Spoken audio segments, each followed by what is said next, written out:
Bienvenidos amigos invisibles, de acá, de allá y del más allá. Buenas. El día de hoy tenemos temas interesantes que tratar. Por ejemplo, ¿es el dólar estadounidense una estafa?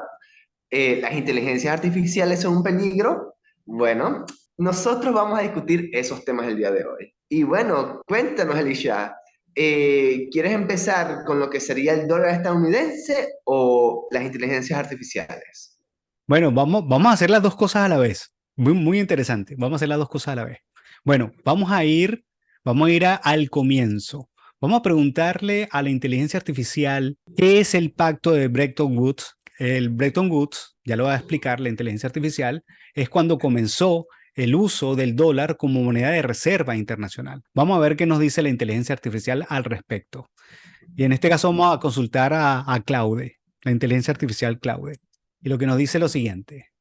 El sistema de Bretton Woods hace referencia al acuerdo financiero internacional que se estableció en 1944 después de la Conferencia Monetaria y Financiera de las Naciones Unidas, que tuvo lugar en Bretton Woods, New Hampshire, en Estados Unidos. Es decir, hubo un grupo de países que se reunieron en Estados Unidos bajo el nombre o asumiendo de que eran las Naciones Unidas, se tomaron el rol de que eran las Naciones Unidas, no sé qué países habrán estado ahí presentes, hubo un grupo de países ahí, porque aquí no lo dice, y ellos decidieron lo que iba a ser el sistema financiero internacional.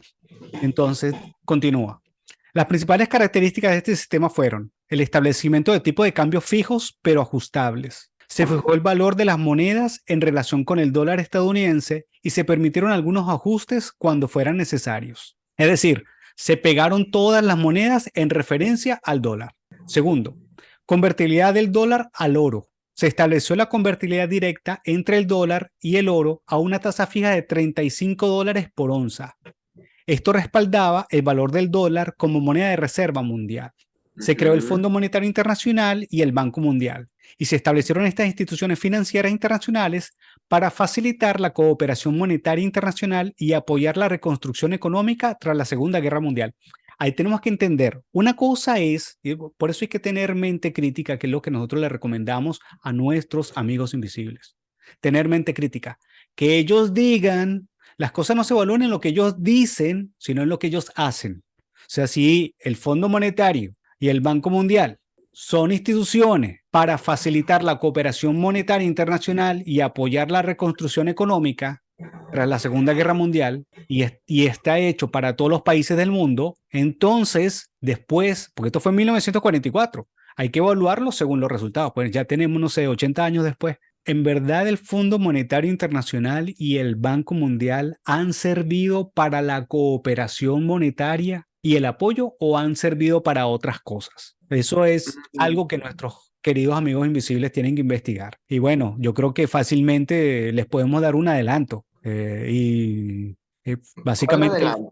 sí, el Fondo Monetario Internacional y el Banco Mundial fueron mecanismos utilizados por Estados Unidos para socavar el poder, para esclavizar económicamente a los países en desarrollo y a los demás países del mundo. ¿Cómo funciona eso? O sea, por lo que yo tengo entendido, en el acuerdo de Bretton Woods, un grupo de países, no todos, tomaron como acuerdo usar el dólar como moneda de reserva internacional. Claro, pero Entonces, ¿cómo es que eso terminó afectando a los demás? porque se lo impusieron a la fuerza, como se hace todo, lastimosamente en esta sociedad, todo se hace es a la fuerza. Es el triste caso de por qué nosotros tenemos policías en las calles para que la gente se porte bien, o sea, a la fuerza, o sea, te van a caer a golpes si no te portas bien. O sea, es muy triste que la sociedad humana para que se comporte bien necesite a alguien con un garrote. Es muy triste. Eso nos deja muy mal, nos deja muy mal porque mm, básicamente como somos unos seres violentos y propensos al mal. Eso es lo que estamos diciendo. Eso es lo que estamos diciendo Mm. cuando un país necesita tener policía. Vaya, entonces, esa es una forma un tanto cruda de ponerlo.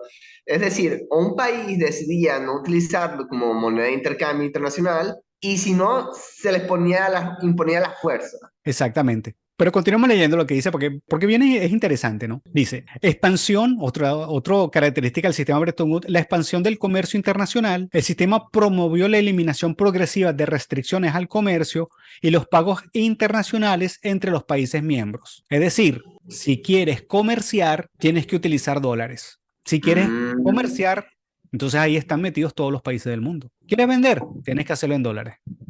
¿Quieres comprar? Tienes que hacerlo en dólares. Dice, el sistema de Bretton Woods estuvo vigente desde 1944 hasta el principio de la década de los 70, cuando Estados Unidos suspendió la convertibilidad del dólar a oro, debilitando el sistema. Aún así, sentó las bases de la actual cooperación monetaria global. Cooperación, cooperar. ¿Tú crees que los países están cooperando? Los países no están cooperando, se les impuso algo. Entonces hay que tener mucho cuidado. Una cosa es lo que se dice y otra cosa es lo que en verdad sucede. O sea, tú no ves que los países cooperen, están obligados y sometidos a eso. sí, hay que tener cuidado con eso que estás leyendo de la inteligencia artificial.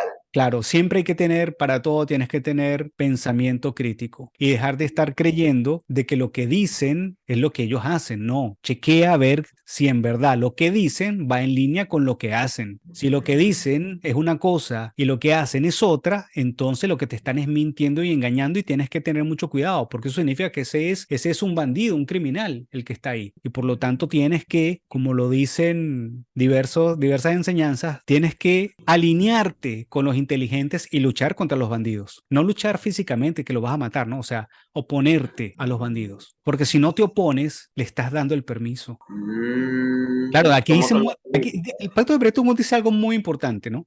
Porque lo que pasó allá es que ciertos países agarraron y dijeron, bueno, pero si dejamos que Estados Unidos sea la moneda de reserva internacional, eso significa que va a poder imprimir dinero de la nada y que no esté respaldado. Para lo cual Estados Unidos dijo, no, bueno, para evitar eso, nosotros lo que vamos a hacer es que vamos a imprimir dólares solamente según la cantidad de oro que tengamos nosotros almacenada. Entonces, de esa manera no vamos a tener lo que llaman, no vamos a tener dólares inorgánicos, o sea, dólares creados de la nada sin ningún tipo de soporte. Va a estar soportado por oro. Pero como sabemos, en 1971, bajo el presidente estadounidense Nixon, esa convertibilidad de los dólares en oro desapareció. Desapareció. Vamos a hacerle otra pregunta a la inteligencia artificial para que vean efectivamente, y aquí vamos al segundo tema que lo mezclamos, ¿son las inteligencias artificiales un peligro? Y aquí está. Le hacemos la pregunta a la inteligencia artificial. ¿Qué países se beneficiaron y qué países se perjudicaron del Bretton Woods? Y responde Claude y dice, el sistema Bretton Woods generó tanto beneficios como perjudicados. Países beneficiados, Estados Unidos. Al convertir el dólar en la principal moneda de reserva mundial, Estados Unidos pudo financiar más fácilmente su déficit comercial y exterior. Además, obtuvo mayor poder e influencia económica global. Te lo ha dicho todo en un solo párrafo. Le diste el poder sobre tu sociedad. Señores, los jueces cobran, trabajan por dinero. Los militares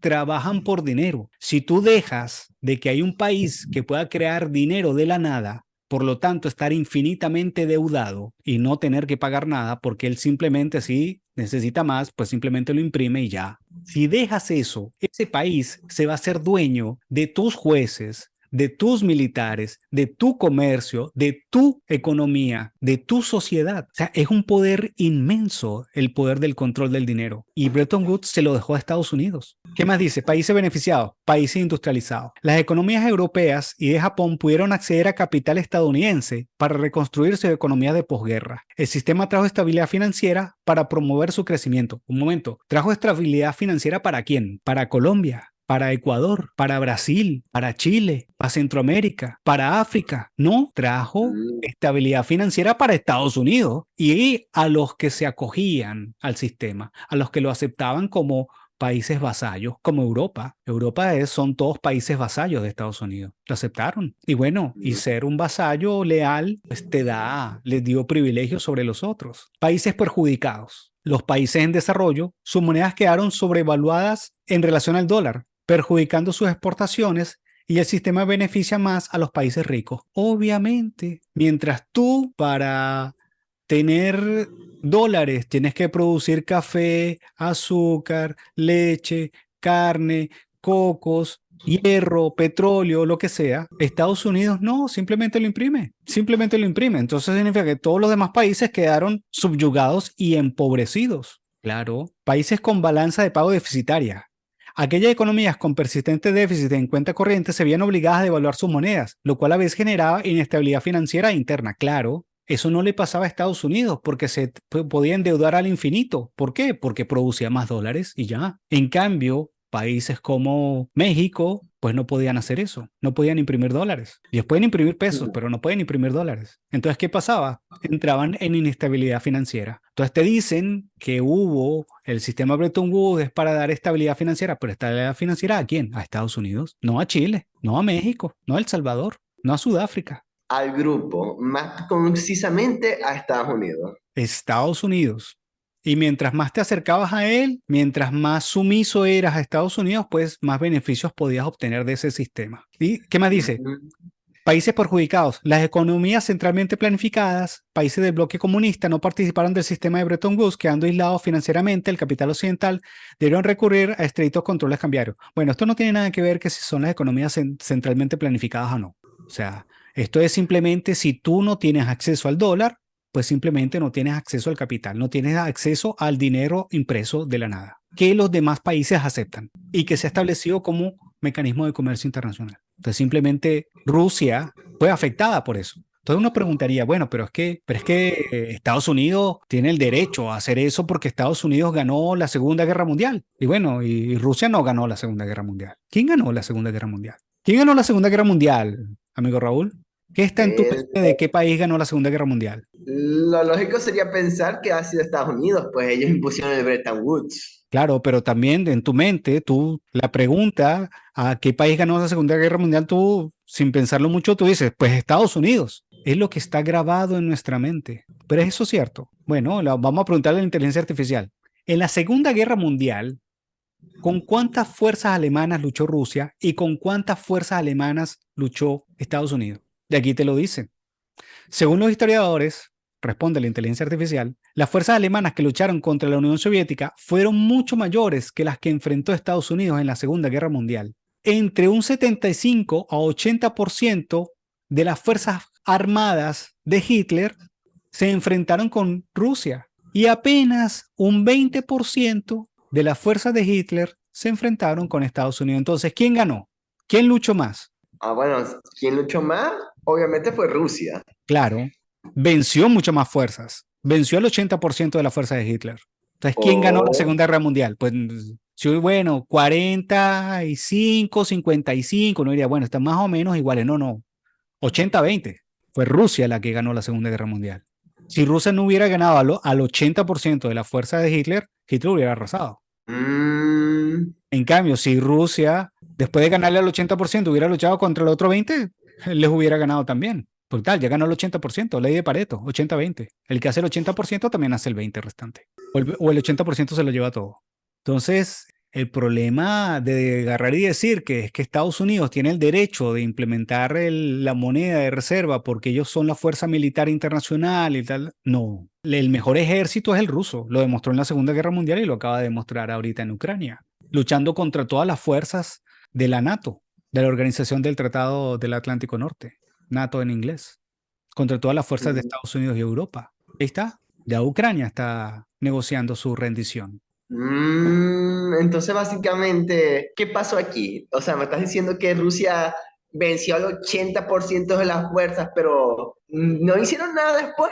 Exactamente. Es uno de los elementos que tenemos que hacer. No solamente tienes que ganar, tienes que cobrar. Y el problema de Rusia es que no cobró. Rusia debió sentarse ahí en esa reunión y decirles de cómo iba a ser el nuevo sistema y que los tenían que meter a ellos. No solamente iba a ser el dólar, y tenían que meter al rublo ruso ahí. Pero no lo hicieron. Mm, Y al no hacerlo, que precisamente es el problema de los buenos. Los buenos no solamente tenemos que ganar, tenemos también que evitar que los malos hagan. Porque retomando el tema económico, el sistema del dólar como moneda de reserva internacional es como el caso de que tú estás en un vecindario y mientras tú tienes que ir todos los días a trabajar para comprarte tu casa, comprar tu comida, pagar la electricidad, etcétera, tú tienes un vecino el cual no trabaja, él simplemente le imprime el dinero en su casa. Y obviamente ese vecino se puede comprar todo lo que quiera, todo. y no hace nada. Es un sistema obviamente de explotación, porque él te está explotando a ti.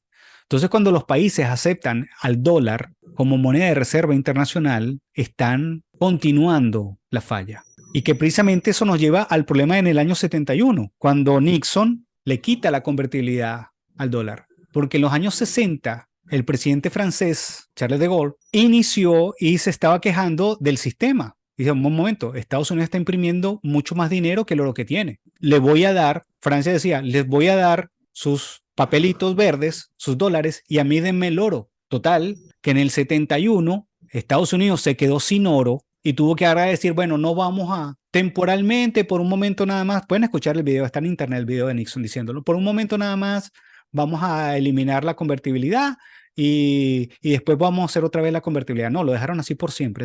Por un momento lo dejaron por siempre. Y el dólar nunca más se puede convertir en oro. Y de entonces Estados Unidos imprime cantidades exorbitantes. Como ejemplo, ahorita tenemos a Milei, que ganó en Argentina, y él está pidiendo 40.000 millones de dólares para cambiar toda la moneda argentina a dólares. Y resulta que 40.000 millones de dólares es la cantidad de dinero que imprime Estados Unidos en menos de una semana. Investíguenlo por ustedes mismos. Solamente en los últimos 12 meses, Estados Unidos ha impreso 2 trillones, 2 millones de dólares de la nada. Entonces nos quejamos de que hay hiperinflación en Argentina, que hay hiperinflación en Venezuela, y resulta que Estados Unidos imprime mucho más que Argentina, mucho más que Venezuela. ¿Y por qué no pasa nada? Porque es la moneda de reserva internacional.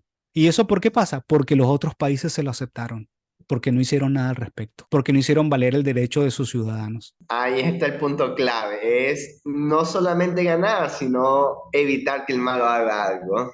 Exactamente. Y entonces, hemos visto acá cómo efectivamente la inteligencia artificial puede ayudar al ser humano a entender las cosas que de pronto no puede entender por sí mismo. Porque sabemos que en esta sociedad no se desarrolla el pensamiento crítico. Y sabemos que el ser humano es emocional, no racional, es emocional por naturaleza. La racionalidad es algo que el ser humano tiene que ir desarrollando. No estamos diciendo que sea tonto, sino que tiene la capacidad de ser muy inteligente, pero lo tiene que desarrollar. Entonces, en esta sociedad eso no se hace, el sistema educativo no lo hace. Entonces, nos toca a nosotros construir la sociedad donde eso sea fundamental.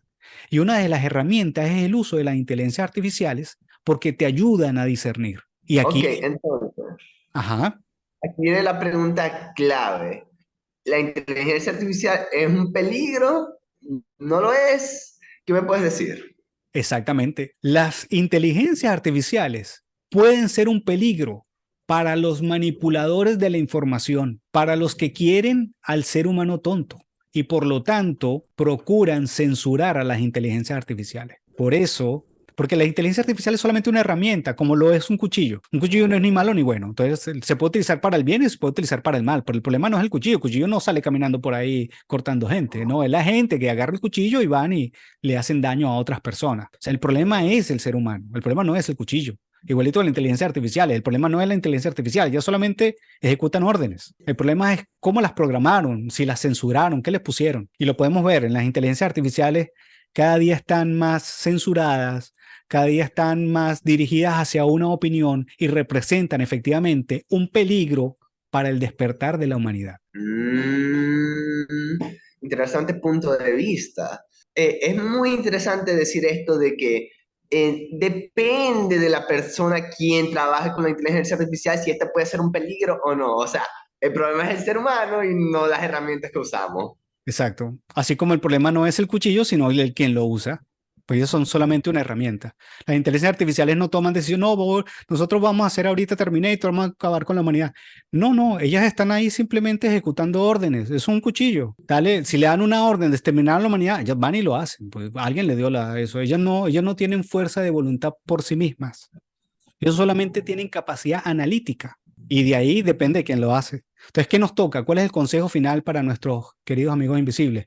Bueno, aprendan a utilizar las inteligencias artificiales, no se queden nada más con lo que dicen una, compárenlo porque hay diferentes modelos, diferentes empresas que las hacen, traten de utilizar las que sean las más limpias, contrasten la información y referente al si el dólar es una estafa o no, creo que hemos dado suficientes argumentos y la gente lo puede ver en la historia, pero de todos modos quedan nuestros amigos invisibles para decidir qué es y qué no es. ¿Y qué nos queda como qué vamos a hacer ahora? Bueno, construyamos la nueva sociedad equilibrada y construyamos un sistema monetario que efectivamente ayude a equilibrar las relaciones entre los países, que no esté un país sometiendo a los demás, ni por estas astucias y la fuerza coercitiva a través de te voy a enviar un misil, te voy a enviar una bomba y tal, te voy a mentir y voy a decir que tú tienes herramientas ahí de destrucción masiva, químicos y quién sabe qué herramientas nucleares. Porque también, o sea, démonos cuenta, o sea, el país, y aquí viene el tema que vamos a hablar en la siguiente sesión, el país, el único país que le ha lanzado una bomba atómica a poblaciones civiles es Estados Unidos. Y no estamos hablando de los ciudadanos estadounidenses, hay personas maravillosas y muy buenas en Estados Unidos, estamos hablando del gobierno. Y claro, y no todas las personas en el gobierno, porque hay gente en el gobierno que son buenas. Igualito que no todos los políticos son malos, hay políticos buenos. Ese país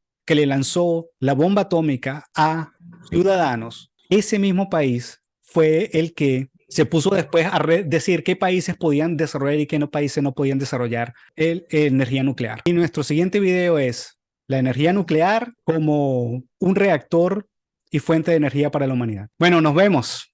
Hasta luego. De corazón, por la vida.